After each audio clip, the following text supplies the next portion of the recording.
Gold trusted gold buyers మీరు తాకట్టు పెట్టిన బంగారాన్ని విడిపించి ఈ రోజు ఉన్న మార్కెట్ ధరకు కొనబడును. అప్పుడు చేయకూడదు ఈ సినిమాలు.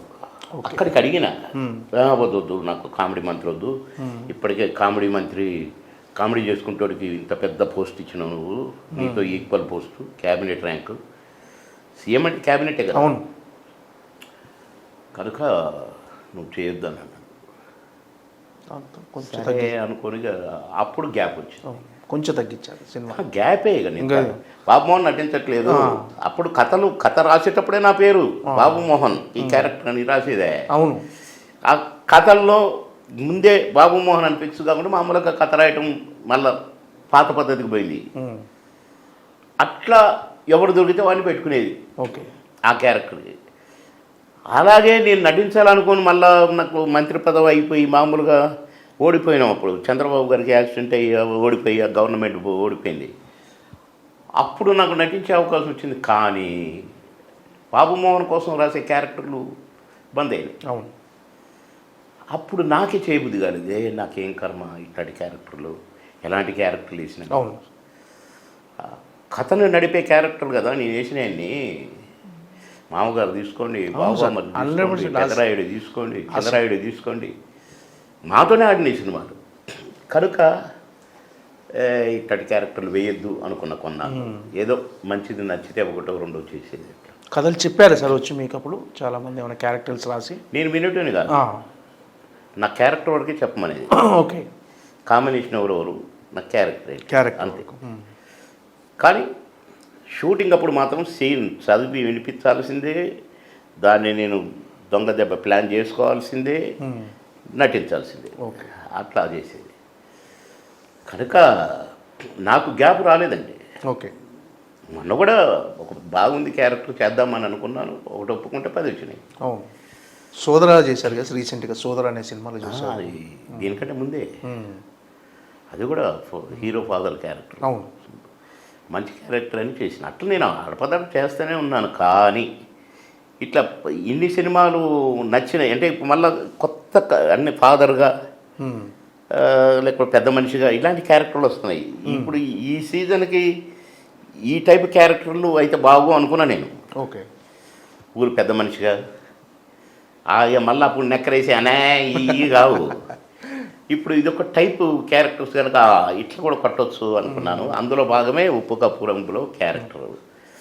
అందులో నాకు డైరెక్టర్ గారు అని కథని బాగా తయారు చేసుకున్నాడు. ప్రొడ్యూసర్ గారు కూడా మంచి టేస్ట్ ఉన్న ప్రొడ్యూసర్ గారు మేడం. నాకు ఎందుకో నాకు నచ్చింది.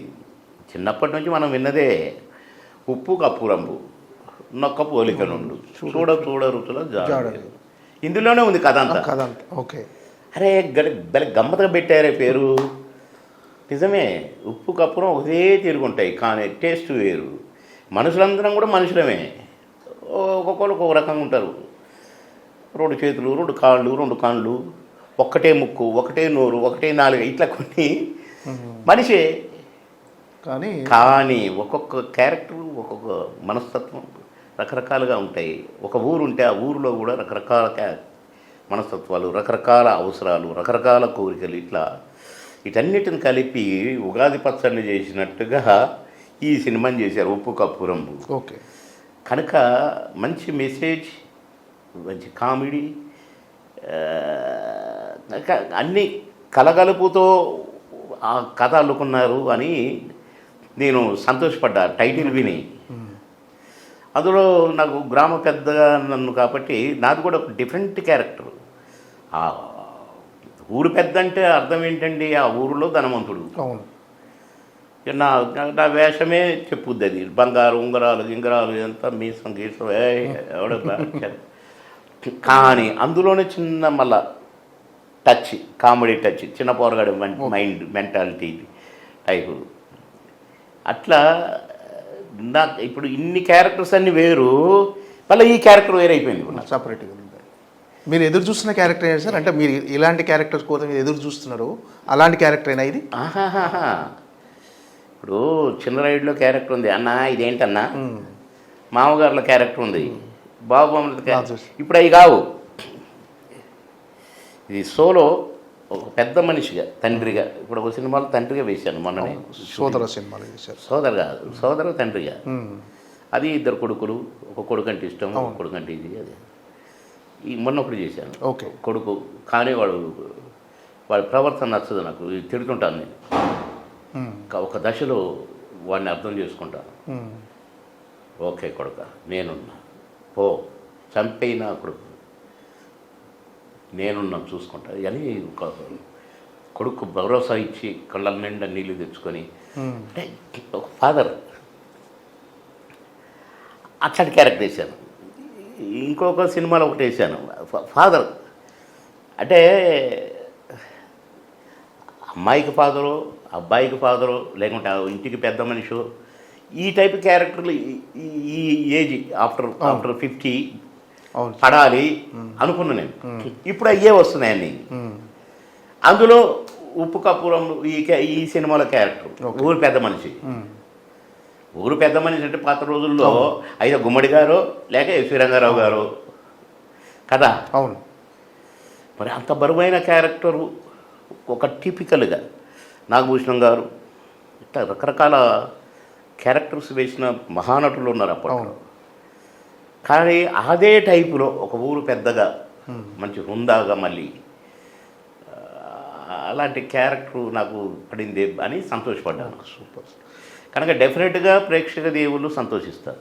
వల్ల బాబు మోహన్ చూసాంరా, హ్యాపీగా ఫీల్ కాసేపు నవ్వుకున్నాంరా అని కూడా అనుకుంటారు. ఓకే. ఈ కథాంశం విషయంలోకి వచ్చేస్తే కొంచెం డిఫరెంట్ కథాంశం సార్. ఏదో అంటే శ్మశానంలో జాగ కోసం. ఏమండి ఈ మంచి ప్రశ్న వేశారు సార్. ఈ సమస్య, ఈ ఊరిలో ఉన్న సమస్య శ్మశాన వాటిక స్థలం లేదు, ఇప్పటికీ ఉందండి చాలా గ్రామాల్లో. అవును సార్. మొన్న ఆ మధ్య శ్మశాన వాటిక కోసం ఊరంతా పెద్ద గగ్గోలు పెట్టి అసలు చాలా అవును సార్. అవును. కొంతమందిని అయితే నాయకుల్ని కూడా ఊర్లలోకి రాని ఊర్లు ఈ మధ్య నేను టీవీలో చూసిన కొన్ని. అవును సార్, జరుగుతున్నాయి బయట, ఉన్నాయి అంటున్నా. ఈ సమస్య ఇదేదో ఒక కథ అల్లుకొని ఆ శ్మశాన వాటికలో నలుగురికే చోటు ఉంది, అసలు ఇది కాదండి. అసలు శ్మశాన వాటికలే లేని గ్రామాలు ఉన్నాయి. అంత దాకెందుకండి, నా కాన్స్టిట్యున్సీలోనే సార్ ఒక గ్రామం ఉంది ఆందోళన సార్. అందోల్లో రేగోడు మండల్ అనే మండల్లో సార్ దరఖాస్తుపల్లి ఊరి పేరే. దరఖాస్తుపల్లి అది కొత్త ఊరు. ఎట్లా ఊరు అంటే ఈ సింగూరు ప్రాజెక్టు ఉంది కదా. అవును సార్. సింగూరు ప్రాజెక్టు చుట్టూ నా కాన్స్టిట్యున్సీ. ఓకే. ఎంత పెద్ద ప్రాజెక్టు సింగూరు ప్రాజెక్టు. అంత పెద్ద ప్రాజెక్టు చుట్టూ ఊర్లన్నీ అందరూ కాన్స్టిట్యున్సీయే. అంటే ఈ ప్రాజెక్టులో మునిగిన ఊర్లు, మునిగిన భూములు, ఆ భూములకు సంబంధించిన ప్రజలు దీని చుట్టే ఉంటారు. వీళ్ళకి తాగునీరు ఉండదు, పెద్ద కట్ట, ఎక్కలేరు, దిగలేరు, నీళ్లు ముంచుకొని తెచ్చుకోలేరు, దారి ఉండదు. కొత్తగా అన్ని గుడిసెలు వేసుకొని ఆ గుడిసెలు పోయి ఇల్లు కట్టుకొని ఉన్న బాపతుల ఊర్లు. నేను ఆ ఊరు పోయినా. ఈ ఊరు పేరేంటి? దరఖాస్తు అంటే ఆ ఊరు పడవారు చెప్పాడు. ఏం లేదు సార్, ఇళ్ళకు తాగునీరు ఉండదు, రోడ్లు లేవు, 3 కిలోమీటర్లు వస్తేనే ఊరుకు బస్సు, ఎవరైనా చచ్చిపోతే కాబట్టి అన్నాన్ని పెట్టుకోవడానికి శ్మశాన వాటికి లేదు, ఇందులోనే పెడతాం, మా ఇళ్ళ పక్కనే పెడతాం. మోకాళ్ళతో బురద ఎప్పుడు ఉంటుంది, ఎందుకంటే కట్ట కింద ఊరు కదా, ఆ ఊరు తేమతో ఊరంతా బురదే ఉంటుంది అని అంటే నేను దిగి చూశానండి. ఇంతలోతు బురద. అమ్మా, ఈ ఊరును బాగు చేయాలనుకున్నా. అట్లా చాలా గ్రామాలు, కొత్త గ్రామాలనే కట్టినా నా కాన్స్టిట్యున్సీలో. Super sir. ఇందాక కూడా ఏడుచుకుంటే ఒక ఊరు ఫోన్ చేశారు. అయితే ఆ ఊరుకు మంచినీళ్ళు తెచ్చిన. నీళ్ళు లేవు కదా, నీళ్ళు తెచ్చుకునే ప్లాన్ చేసిన. లిఫ్ట్ పెట్టి బ్యాక్ వాటర్ నుంచి లిఫ్ట్ ద్వారా ఆ ఊరుకు నీళ్ళు ఇచ్చిన. ఇవ్వటమే కాదు, కొత్త రోడ్డు వేసిన, ఊరిలోకి వేసిన రోడ్డు, బురదలోంచి ఊరిని 2 భాగాలు చేసిన. ఊరు చివరి దాకా పోద్ది బస్సు, 2 చోట్ల ఆగాలి, చివరికి పోయి ఆగాలి, మళ్ళీ మధ్య ఆగాలి, పోవాలి. నేనే ఆ బస్సులు ఎక్కిపోయినా ఊరు కొత్తగా రోడ్డు వేసి బస్సు తీసుకొని.